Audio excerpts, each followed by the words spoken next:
Jeff Garwitz from Modern Tactical Shooting. Now this video is going to be a departure from the norm.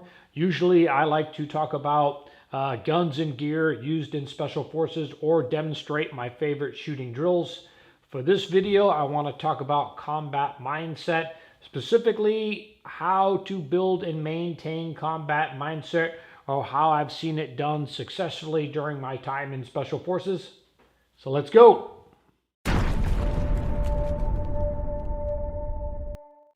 Now, before I start talking about combat mindset, let me cover a few things. First of all, it would be disingenuous of me to say something like, here's the 5 things you need to do to build combat mindset, something like you might hear from a motivational speaker. I don't think that is the best way to go about it, because I don't believe that's true. Frankly, not everybody is built for combat, both physically and mentally. It does take a certain type of person to go into harm's way. So combat is not for everybody, but you do have to have a little something in you that a lot of people have, and it can just take some nurturing. Also, for combat mindset, I only want to speak based on my personal individual experience and that of what I directly observed during my time in the military. Anything beyond that, I think, would be speculation on my part on what builds combat mindset. I guarantee if you brought in another combat vet, we would have similar ideas on building and maintaining combat mindset, but I guarantee we would also have some differences of opinion in what it takes to build and have combat mindset. So again, I'm only going to focus this on my personal experience and my opinion on what I've observed during my 9 tours of combat. And lastly, before I get into it, let me cover a little bit of my background. I served 26 years in the Army, 19 with Special Forces. I retired at the beginning of 2017, once my team sergeant time was up in 3rd Special Forces Group. And for the length of service I was in, basically I served through almost the entirety of the War on Terror. I don't consider myself some sort of combat master. In fact, I think for the length of period I was in and the amount of tours I've seen in combat, I would consider my combat experience average to my peers that also have similar lengths of time and time periods while in Special Forces. I know plenty of Special Forces guys that have been in way more hellacious gun battles than I've been in, and for that matter, there's plenty of regular Army and Marines that have been in some pretty death-defying gun battles themselves. So again, I don't consider myself some overlord of combat. I would say I've seen an average amount of combat for the length of service I was in compared with that of my peers. Now, talking about combat mindset, the reason why I believe not everybody is meant for combat is you have to have some sort of mindset in you to start. Training, I don't believe, can create a combat mindset. Training can nurture and grow a combat mindset within an individual. Call it a combat mindset, a will to live, hating to lose, whatever you want to call it. I believe you have to have something in you, and training can grow that and nurture that along with experience. Now, using myself as an example, you don't have to be some giant beast man destroyer, somebody that loves bar fights and is looking forward to stepping into the octagon as a pro fighter. Again, using myself as an example, if you met me in real life, I am kind of a goofball. I know I don't project an outward appearance of some super tough guy. In fact, MMA instructor I know, a jiu-jitsu instructor who is a complete man destroyer, when I met him at a gun match, after the match, he said to me that he thought I was a dentist before I introduced myself as being in Special Forces. So much for having an appearance of a badass. But I know that. But one thing I've always had is a sense of adventure. I joined the Army in 1990, and I grew up in that period of all those great 80s war movies like Commando and Heartbreak Ridge and things like that. And I joined when the Army was still advertising be all you can be, and the Army does more before 5 a.m. than most people do all day. And I wanted that. I wanted that challenge. I joined the infantry literally just to see if I could, make that challenge, be a good infantryman. I had a great 7 years in the infantry. I caught Desert Storm and a few other deployments to Africa and things like that. And basically, after a while, I was just looking for the next challenge, and that's what drew me into Special Forces. Am I tough enough to make selection? Am I tough enough to be on a team? So when it comes to combat, I don't think of it, or I never thought of it as a life and death aspect, or could I kill somebody, or am I worried about being killed? I just viewed it as another challenge. Am I good enough to serve in combat and not be a coward? Am I good enough to not let my buddies down in combat? I've always viewed combat as just a challenge and not a life and death struggle, so to speak. So that's my version of having some start or piece of a combat mindset. You have to have a little something, and again, training can nurture that and help it grow, and I'll get into that right now. So let me start by saying I'm no psychologist, but from just what I've experienced and viewed throughout my career, here's how I believe training can help nurture and grow that combat mindset. When you're initially faced with a life or death situation, I believe your brain scrambles, basically rips through your mind like a Rolodex, or it's like flipping through a hard drive on a computer, grasping for anything that it can relate to give you the appropriate action. And all this happens in milliseconds. So with training, the more training you have, the bigger and the more files you have for your mind to grasp onto when it's initially faced with that life and death scenario. That's why people panic and freeze up when they're faced with danger, because they have no prior training or experience. They're not inoculated to that type of stress, and that's why you see some people come unglued. Even just a little bit of training will allow your mind to grasp onto something the instant you are faced with a potentially life and death scenario. And the more training you have, that's just more files for your mind to reach onto, and it's easier to relate. Now I want to use myself as an example, and I'll tell the story of the first time I pulled the trigger on another human being. I did a lot of things wrong, and I did a lot of things right. Now I had a massive amount of training, but I still fell victim to a little bit of the initial stress of combat. What I did wrong was, when I first saw the threat, I posted up and I was looking through my EOTech. I actually don't remember to this day seeing the reticle. I just remember I was feathering on the trigger, and then every few shots I was lifting my head up to see if I could see holes in the adversaries, as if they were paper targets and I could see holes. Unless you get a headshot, especially these targets were around 75, 80 yards, you can't see holes being made through the clothes, and blood doesn't start shooting out right away like in the movies. When somebody gets shot, you can only observe their reaction to the bullets if you're making good hits. I literally was coming off my gun seeing if I could see holes in them, which of course is not the case. And another thing is, I had that hyper focus referred to as tunnel vision. I was only focused on the threat, completely ignoring my surroundings. I basically posted up out in the open and just started getting on the gun. So those are the bad things I did. I had that hyper focus, I ignored my surroundings. But the good thing that I did was, when I first noticed the threat, I literally heard a pro timer go off in my mind. So I did have instant reaction to the threat. I immediately got on my gun and I started laying down the lead. Probably not the most accurate fire. Again, I don't remember seeing my reticle, and I was taking my head up off the sights to observe my hits, when I should have just stayed looking through the optic and keep firing until I see the threat drop on the ground is the appropriate response. Now, fast forward multiple combat tours later to my last tour in 2015. I can honestly say I was pretty calm, cool, and collected every time I was presented with threats and had to engage them. Remember seeing my sights, good follow through, good situational awareness. But that does come with experience and inoculation to those stressors of combat. And again, training will help that. So let me get into exactly, I believe, what type of training one needs to really build and grow that combat mindset. So again, when you're first faced with a life or death situation, you are going to be under stress. But if you've had some training, even just a little bit, I believe your mind is going to latch on to any similar event and use that as a reference point for the appropriate reaction. I do not believe a lot of tactical instructors, they put out there that you're going to become basically a window-licking caveman, losing fine motor skills and all that. Maybe an untrained person with zero training, that can happen because, again, they have no inoculation to any type of stress. But if you had training, I can pretty much guarantee it, you're not going to become a window-licking caveman, losing all fine motor skills and having no ability to operate your weapon effectively. I've been on many combat tours where I've taken brand new Green Berets, first time out of the wire, and they acted appropriately and honorably when under fire for the first time.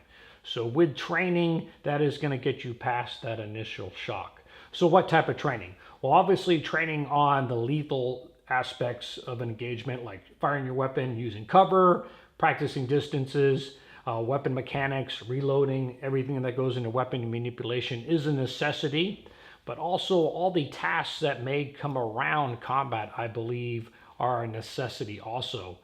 A big thing I was adamant on was training guys on strapping in casualties and carrying casualties on litters. In the military, there's probably at least a dozen types of litters and stretchers, and they all buckle in differently. And if you do get a casualty, you don't want to be messing around on the objective or in the middle of a firefight trying to figure out how to strap in a casualty properly and transport them without hurting them. So the more tasks you can practice prior going into some sort of harmful event, I think it puts your mind more at ease and again gives you those files for your mind to scramble to when you're under stress. The reason why some people come unglued, again, is they don't have any experiences.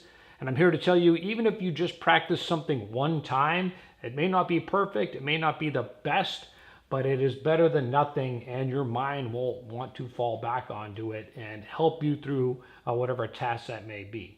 So I know a lot of people are watching this video and they're like, well, hey, I'm not a commando, how does training help me?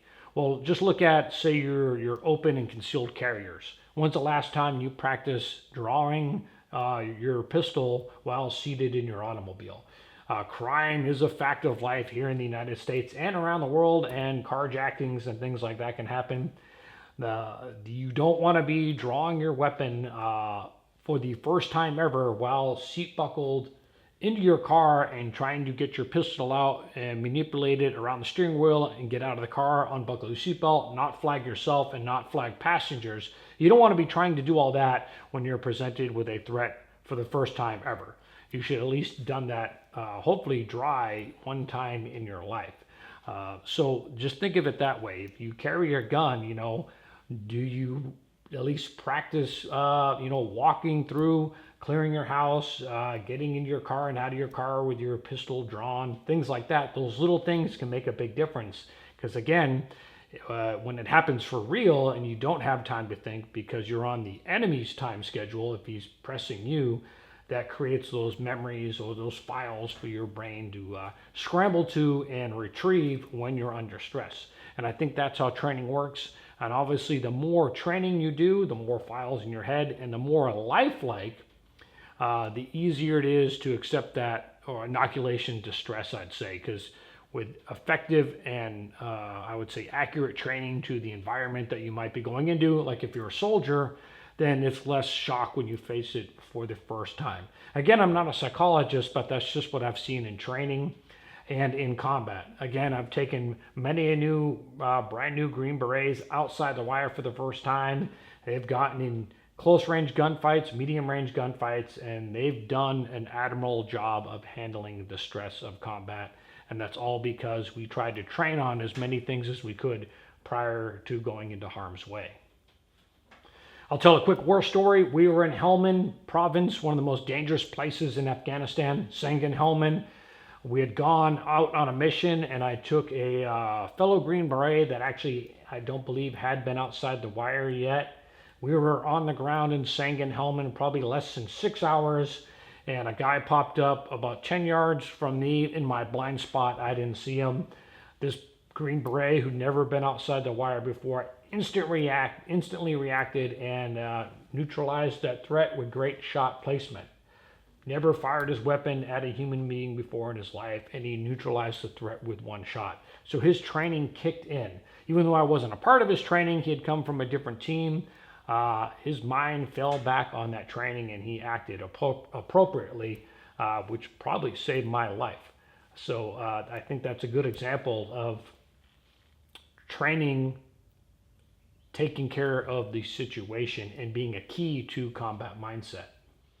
Now, I want to share one technique I employed almost every tour, especially when I was in a leadership position as a team sergeant during my last tour in Afghanistan on the commando mission.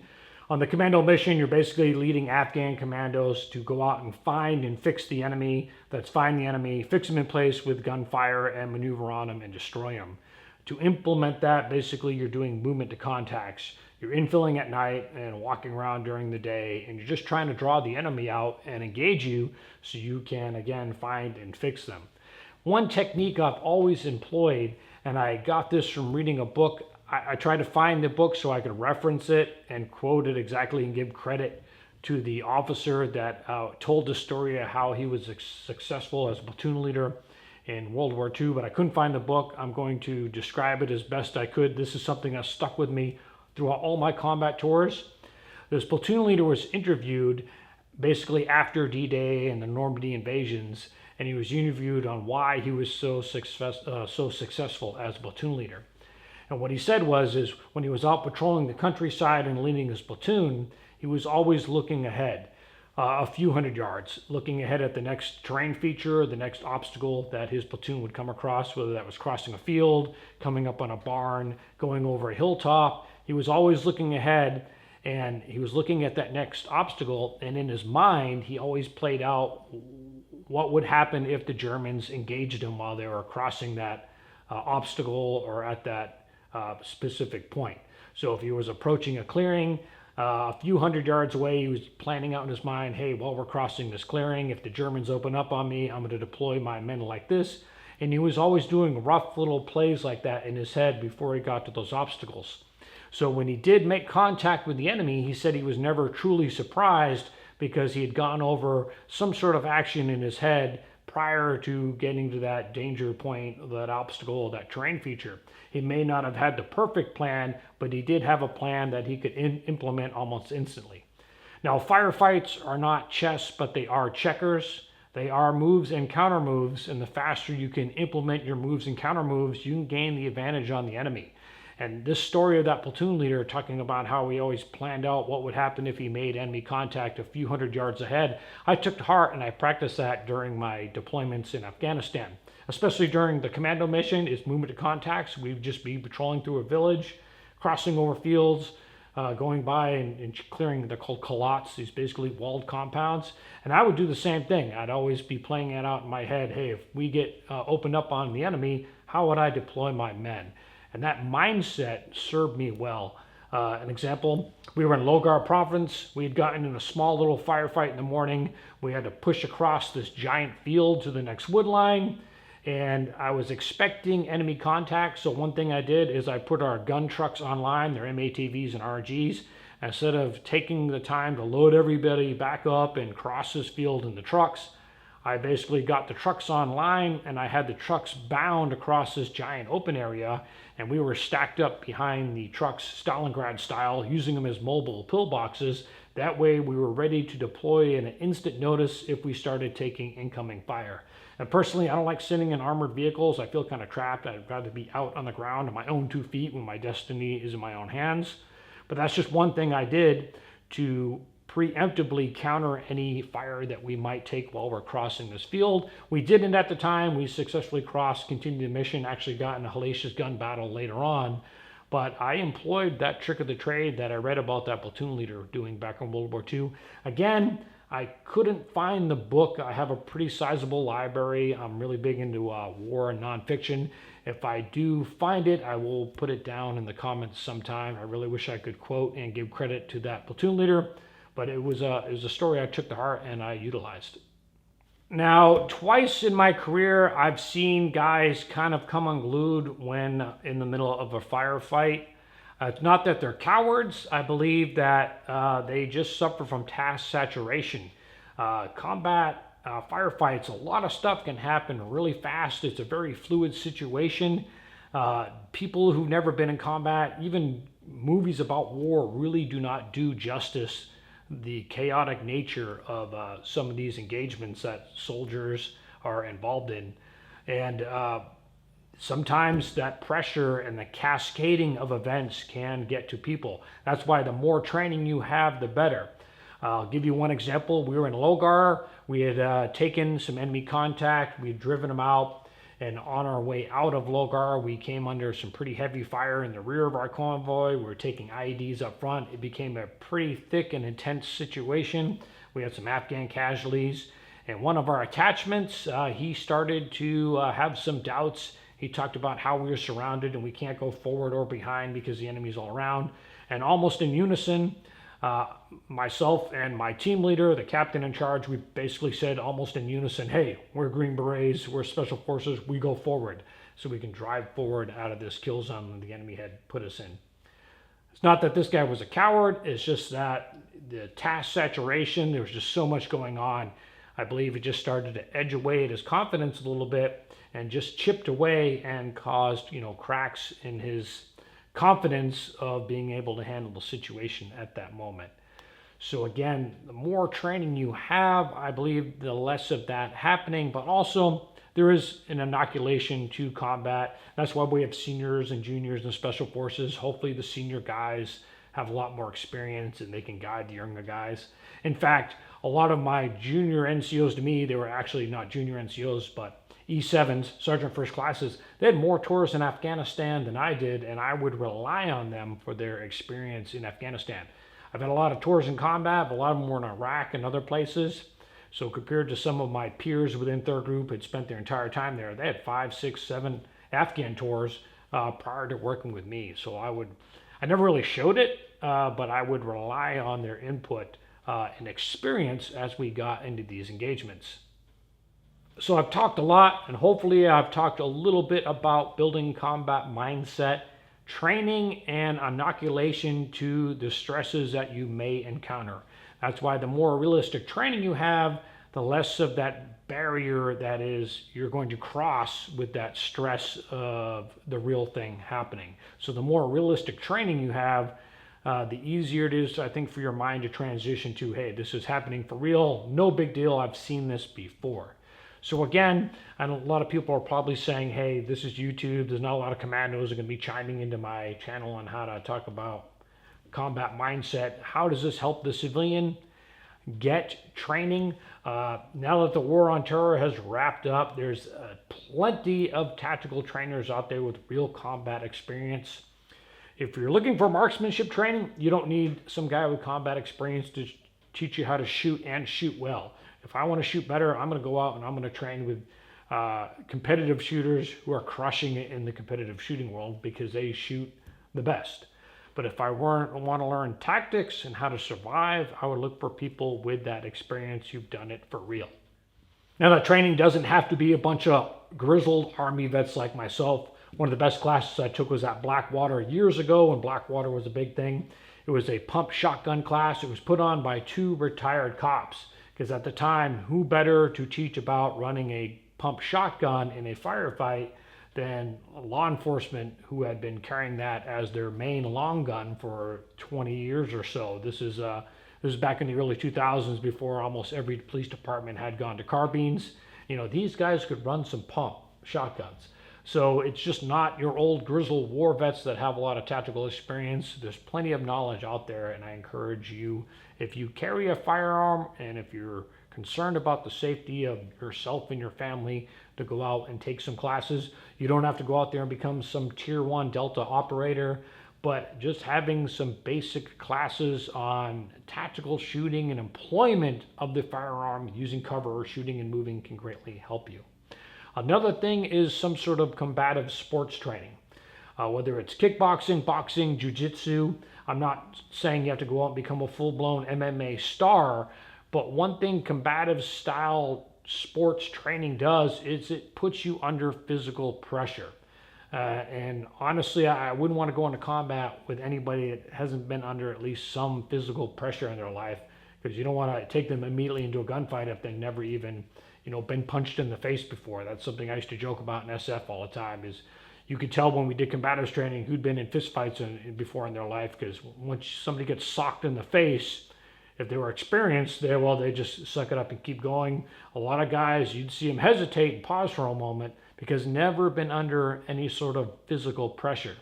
So a good way to help nurture that combat mindset is to do some of the pugilistic type sports. Again, you don't have to go out and become some guy ready to fight in the octagon. I do kickboxing for fun. I'll never jump in the ring. I have one older son who's fought in the ring twice in his life, and to me, that takes a lot of courage to step into something like that. I don't think I'd want to jump in the ring and risk getting knocked out. So combat mindset comes in all forms. Again, is boxing or jiu-jitsu going to create a killer mindset? I don't think so, but it's going to nurture that internal drive that hopefully you already have inside you. And again, put you under some physical pressure so it's not a complete shock to you when you are faced with that life and death situation.